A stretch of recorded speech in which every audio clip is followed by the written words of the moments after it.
Actually, as I started sort of making my foray into episodic directing, the very first job that I had was SVU. Yeah, so I directed HBO and Showtime, but as far as network episodic, so then I did a couple of SVUs, and so they brought me back for this, and it was a nice click. And then when this position, when they approached me about coming on as a producer and being the main director, it was a no-brainer. So yeah, love the stories, love the world that we get to explore, and the characters. I think Voight's character is just so complex and doesn't feel like a network hero. He's this cool anti-hero, and I'm drawn to those types of characters, and you usually find those more on cable than you do on network. So it was a no-brainer for me. Yeah. As an actor, you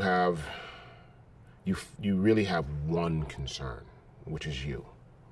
And I'm not saying that in any kind of negative way. It's just who we are as actors. We think about what's our schedule, what days do we have off, etc. When you're a director, you're thinking about every element, from wardrobe to lighting to makeup to actor issues to the writing to, so it's much more inclusive, it's much more of a responsibility and much more accountability, but I've been directing for a while, so you get used to that. Then you throw the element of being a producer in, and you start getting into conversations that you didn't necessarily have when you were a guest director, because when you're an episodic director, you go from one show to the other, which is what I've been doing for I guess like the last 10 years or so. And so you move around, but now this is your home, and every aspect of it sort of comes through you for the most part, and you have an opinion, you know what I mean, and you have input and you have influence, and it's a cool process.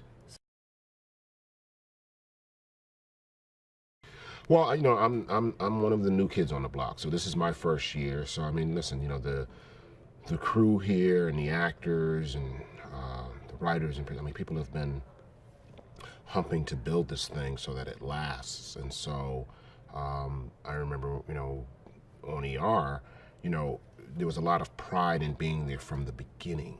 So I get to come in right now. The pride that I have is that although we're in our 5th season, everyone is saying how it feels like a first season. Like there's been a sort of rejuvenation, a rebirth of the show, and we're with Rick, the new showrunner, coming in, and the types of scripts and the types of subject matter. So my pride comes in from sort of helping to change the dynamic of the show. So I think that kind of sort of allows me to celebrate the milestone.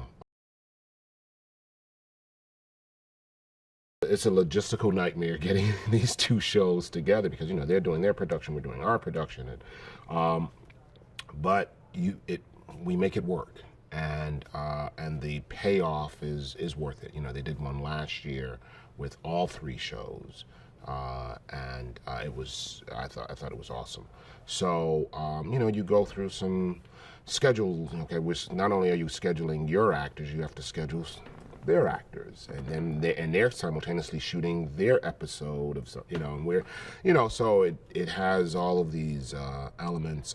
It's a cool handoff because we're chasing a bomber, someone that is targeting victims and blowing them up, and so we're PD style, and then we realize that there is a connection to fire, a way that may help us to solve this case, and so we have to go to them and say, hey, this might be the way.